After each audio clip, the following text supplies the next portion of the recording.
Okey, saya nak minta anda berhati-hati bila baca ayat ini kerana bila anda baca ayat ini secara wasal, yakni secara bersambung ya, kita tak wakafkan dia.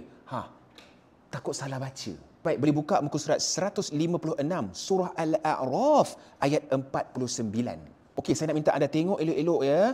Dekat yang kat sini ni nampak? Okey, yang ini tuan perempuan. Kalau kita biasa kita baca secara wakaf, tak ada masalah. Tapi katalah hari itu kita nak baca secara wasal, yakni bersambung. Kita tak berhenti, kita sambung je. Kena berhati-hati cara nak baca dia. Sama-sama kita semak bacaan kita. Ini ilmu penting ni sebab kalau salah baca memang salah lah. Baik, saya akan baca daripada awal ayat 49, okey? Kita tengok. A'udzu billahi minasyaitonir rajim. Bismillahirrahmanirrahim. أهؤلاء الذين أقسمتم لا ينالهم الله برحمة ادخلوا الجنة.